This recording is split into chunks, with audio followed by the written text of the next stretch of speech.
Now the next topic that is preamble. Preamble को understand करते हैं, एग्जाम में इससे कई क्वेश्चन पूछे जाते हैं, सो इसको अच्छे से देखिए। और यहाँ पर आप देख सकते हैं पिक्चर है और यहाँ पर प्रियम्बल मेंशन है, पूरा पढ़ भी सकते हैं आप इसको। और इसके बारे में हम लोग अंडरस्टैंड करते हैं कि जो इसमें इंपॉर्टेंट टर्म है जैसे कि जस्टिस, लिबर्टी, इक्वालिटी, फ्रेटर्निटी, इन सभी को अंडरस्टैंड करते हैं एक एक करके और देखते हैं प्रियम्बल क्या होता है। सो प्रियम्बल बेसिकली इसलिए बनाया गया था, ये जवाहरलाल नेहरू के द्वारा एक ऑब्जेक्टिव रेजोल्यूशन पास किया गया था। इसको मैंने आपको पहले ही बता दिया, इसी वजह से आपको मैंने हिस्ट्री बताई थी ताकि आप आने वाली चीज़ें हैं जो उसको इजीली अंडरस्टैंड कर पाएँ। और इसको कॉन्स्टिट्यूंट असेंबली में इसको अडॉप्ट भी कर लिया गया था ऑब्जेक्टिव रेजोल्यूशन को। तो बेसिकली यही वो प्रियम्बल था, इसके माध्यम से जो कॉन्स्टिट्यूशन असेंबली थी उसको पता था कि क्या चीज़ें, कौन कौन से ऑब्जेक्टिव हैं, उनको उस पर काम करना है, किस प्रकार से संविधान बनेगा इसी प्रेम्बल के आधार पे ही। जैसे कि फॉर एग्जांपल जब आप कोई पुस्तक लिखते हैं, बुक लिखते हैं, तो आपको पहले से कुछ ऑब्जेक्टिव रहते हैं आपके कि क्या आपको क्या लिखना है, किस पर्टिकुलर टॉपिक पे लिखना है, इसके बारे में क्या क्या लिखोगे। तो इसी प्रकार से संविधान का जो प्रेम्बल है सो बोल सकते हैं प्रेम्बल के आधार पे ही उसके जो मेन ऑब्जेक्टिव थे उनको ही सेट आउट किया गया था कॉन्स्टिट्यूशन असेंबली के द्वारा, ताकि उसको संविधान को पूरा बनाया जा सके। तो ये ऑब्जेक्टिव रेजोल्यूशन था, एक जवाहरलाल नेहरू के द्वारा इसको पास किया गया था। अब देखते हैं कि 42nd अमेंडमेंट जो हुआ संविधान में 1976 में, उसमें उसमें 3 वर्ड्स को और जोड़ दिया गया हमारे प्रियम्बल में, सोशलिस्ट, सेकुलर और द इंटीग्रिटी। ये जो 3 वर्ड थे इनको बाद में जोड़ा गया 1976 में। ये मोस्ट इंपॉर्टेंट क्वेश्चन है, कई बार पूछा गया है कि 4 ऑप्शन आपको दिए जाएंगे कि इनमें से कौन सा जो वर्ड है वो ऐड किया गया था इन 47 अमेंडमेंट। तो socialist, secular and the integrity, ये 3 वर्ड आप याद कर लीजिए अच्छे से। और प्रेम्बल की अगर बात करें तो ये केस था Keshavananda Bharati versus state of Kerala 1973 का। इसमें सुप्रीम कोर्ट का जो पहले का जो वर्डिक्ट था कि जो प्रेम्बल है उसको अमेंड नहीं किया जा सकता, उसमें कोई बदलाव नहीं किया जा सकता। तो ये जो केस था इसके बाद फिर सुप्रीम कोर्ट ने ही अपना ही जो रूल दिया गया था उसको ओवर रूल कर दिया गया 96 में इन्होंने दिया था। और उसमें बाद में इन्होंने बोला कि जो प्रेम्बल है हमारे भारतीय संविधान का ही पार्ट है और ये इसको अमेंड किया जा सकता है, बट इसकी जो बेसिक स्ट्रक्चर है उसमें किसी प्रकार का कोई बदलाव नहीं होना चाहिए। तो ये जो केस है Keshavananda Bharati versus state of Kerala, ये भी इंपॉर्टेंट है, कई बार पूछा जाता है किसको लेकर के है, तो ये प्रेम्बल को अमेंड करने को लेकर के था, आपको याद करना है। और जिस प्रकार से जो डीपीएसपी होते हैं, directive principle of state policy, उनको आगे पढ़ेंगे, वो नॉन जस्टिसेबल होते हैं। इसी प्रकार से प्रेम्बल भी नॉन जस्टिसेबल है। नॉन जस्टिसेबल का मतलब होता है कि अगर आप कि ये मतलब आप कोर्ट में इसको चैलेंज नहीं कर सकते। जैसे कि डीपीएसपी आप चैलेंज नहीं कर सकते। फंडामेंटल राइट अगर आपके हनन होते हैं, आपके जो फंडामेंटल राइट है आपको नहीं मिलते हैं, तो आप कोर्ट जा सकते हैं, आप उसको चैलेंज कर सकते हैं, तो उसको बोलते हैं जस्टिसेबल। और जो चीज़ को आप चैलेंज नहीं कर सकते उसको बोलते हैं नॉन जस्टिसेबल। अभी आगे पढ़ेंगे कि डीपीएसपी कैसे नॉन जस्टिसेबल है, इसका नेचर कैसा क्यों है, उसको आगे वाले चैप्टर में पढ़ेंगे।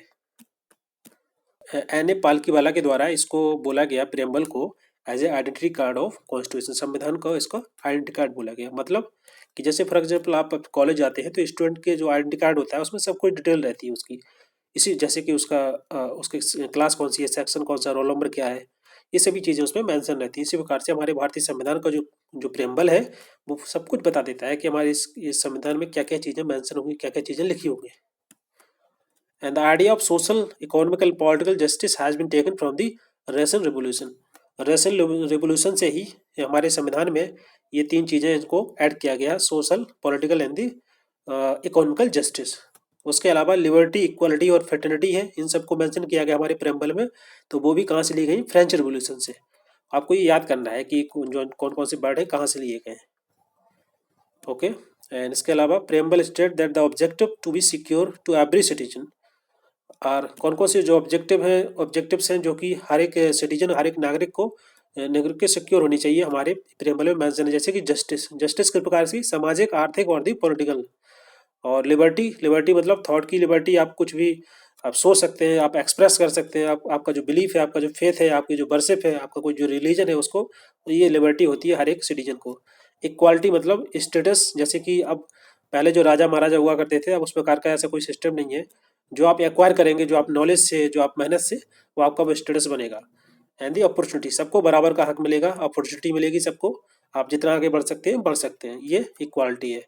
एंड फ्रेटर्निटी मतलब to promote the fraternity among all, assuring the dignity of individuals and the unity and integrity of the nation. So ये उसके बाद देखते हैं कुछ इंपॉर्टेंट की वर्ड्स हैं प्रेम्बल के, जो कि एग्जाम में कई बार पूछे गए हैं। इनको देख लेते हैं, इसका मतलब क्या होता है। एक्चुअली उसमें पूछा ऐसे जाता है कि आपको चार दिए रहेंगे, जैसे कि सोवरेन, सोशलिस्ट, सेकुलर, इंटीग्रिटी। आपको यहाँ पर मैच करना होगा, पेयर करना होगा, ऐसे क्वेश्चन आते हैं। सोवरेन का मतलब होता है कि और दूसरी कोई कंट्री हमारे पे उसकी कोई अथॉरिटी नहीं है, कि मतलब अगर हम कोई डिसीजन लेते हैं, सरकार कोई डिसीजन लेती है, तो उसको किसी दूसरी कंट्री से पूछने की जरूरत नहीं है, वो इंडिपेंडेंट है, उसको बोला जाता है सोवरेन। नेक्स्ट है सोशलिस्ट। सोशलिस्ट ये जो वर्ड था, इसको ऐड किया गया था, मैंने अभी बताया था आपको, 42nd अमेंडमेंट के अंतर्गत 1976 में। और इसके माध्यम से एक इंडिया में सोशलिस्टिक पैटर्न को अडॉप्ट करना through the democratic means. Generally जो सोशलिस्ट पैटर्न होता है वो जनरली लोग जोड़ के देखते हैं कम्युनिस्टिक अप्रोच से, जो कि कार्ल मार्क्स के द्वारा दी गई थी, कि अगर समाज में समानता करनी है तो रिवोल्यूशन लाना पड़ेगा। तो उस प्रकार का नहीं है, यहाँ पर इंडिया में डेमोक्रेटिक मीन्स के माध्यम से, मतलब प्रजातंत्रीय माध्यम से समाज में एक सोशलिस्टिक पैटर्न को डेवलप करना, अचीव करना। नेक्स्ट है सेकुलर। सेकुलर बेसिकली ये जो वर्ड है, इसको ऐड किया गया था 1976 में 42nd अमेंडमेंट में। And the meaning of this principle of सर्वधर्म संभाव। और इसका मतलब, ये सेकुलर का मतलब ये नहीं होता है कि जो इंडिया है वो नॉन रिलीजियस या फिर एंटी रिलीजियस है। इसका मतलब है कि उनके जो जितने भी सिटीजन है, हर एक सिटीजन को अधिकार है कि वो किसी भी रिलीजन को अडॉप्ट कर सकता है, प्रीच कर सकता है, उसको प्रिपेस कर सकता है। इसका सेकुलर का मतलब ये होता है। And integrity, that means the democratic India follow representative parliamentary democracy, जहाँ पर एमपी जो एमएलए होते हैं या जो पंचायत इलेक्शंस होते हैं, जो मेंबर होते हैं, वो डायरेक्टली इनडायरेक्टली बेसिकली लोगों से ही चुन करके आते हैं। And the preamble however envisages not only political democracy, preamble के माध्यम से न कि केवल पॉलिटिकल डेमोक्रेसी को इन्विसेज किया जाता है, उसके साथ साथ सामाजिक और आर्थिक डेमोक्रेसी को भी इसमें इन्विसेज किया जाता है। तो ये प्रेम्बल के बारे में हम लोगों ने पढ़ा, जो कि जैसे कि इसमें आपको बता दें कि जो इम्पोर्टेंट क्या क्या है। एक तो पहली चीज़, इसमें जो वर्ड बाद में ऐड किए गए, जैसे कि आप देख सकते हैं 42nd जो अमेंडमेंट हुआ था 1976 में, कौन कौन से वर्ड ऐड किए गए, 3 word, socialist, secular, integrity, okay. और उसके बाद Keshavananda Bharati versus state of Kerala जो है, जो केस था, इसको भी आपको याद करना है। और इसके अलावा ये जो प्रेम्बल जो है नॉन जस्टिसेबल है, ये मोस्ट इम्पोर्टेंट है। एग्जाम में पूछा जाएगा कि जस्टिसेबल है कि नॉन जस्टिसेबल है, तो आपको ये भी सही सही करना है।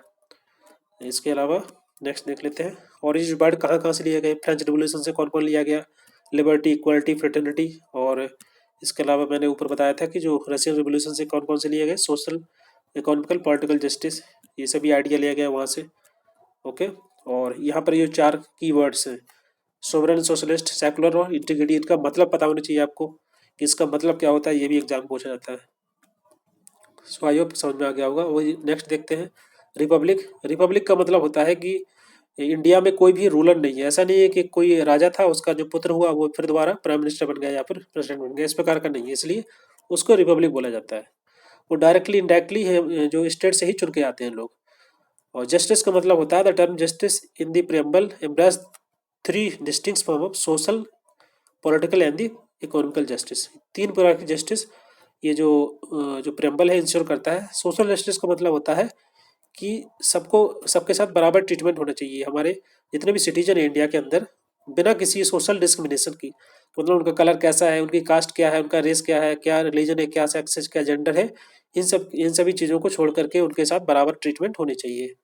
नेक्स्ट है इकोनॉमिक जस्टिस। इकोनॉमिक जस्टिस का मतलब होता है कि लोगों के साथ किसी प्रकार का कोई डिस्क्रिमिनेशन नहीं होगा on the basis of economic factor, कौन अमीर है कौन गरीब है, इसके आधार पर लोगों को बेनिफिट्स नहीं दिए जाएंगे।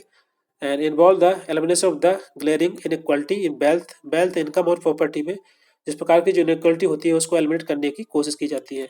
एंड पॉलिटिकल जस्टिस का मतलब होता है कि हर एक सिटीजन, जितने भी सिटीजन हैं, उनके पास बराबर इक्वल पॉलिटिकल राइट्स हैं। और सभी के सभी जो पॉलिटिकल ऑफिसेस होती हैं, जितने भी इलेक्शन के माध्यम से डायरेक्टली इनडायरेक्टली जो चुन के आते हैं, तो उसमें कोई भी इंडिविजुअल पर्सन, कोई भी मेंबर, मतलब कोई भी सिटीजन है हमारे भारत का, वो वहाँ तक पहुँच सकता है। Liberty, the term liberty means absence of restriction, मतलब जैसे कोई भी एक्टिविटी आप परफॉर्म करना चाहते हैं किसी भी टाइम पे, तो उसके लिए आपको कोई रोकथाम नहीं है, आप कोई भी एक्टिविटी परफॉर्म कर सकते हैं, बट इसका बजाय कि आप किसी को, दूसरे को हर्ट ना करें, दूसरे को किसी प्रकार की कोई प्रॉब्लम नहीं होनी चाहिए। and providing opportunity for the development of the individual personality. And equality means absence of special privilege to any particular section. किसी भी सोसाइटी के किसी खास लोगों को खास करके किसी स्पेशल प्रिविलेज नहीं देना, इसको ही इक्वालिटी बोला जाता है। मतलब सबको बराबर का अधिकार दिया जाएगा, सबको बराबर अपॉर्चुनिटी दी जाएगी बिना किसी डिस्क्रिमिनेशन के। तो ये पूरा प्रेम्बल था, इसको आई होप आपके समझ में आया होगा कुछ। एक बार दो बार दोबारा देख लेंगे तो इजीली इसको अंडरस्टैंड कर पाएंगे। ये जो वर्ड्स हैं मोस्ट इंपॉर्टेंट, इनको आपको याद कर लेना है किसका क्या मतलब होता है बस।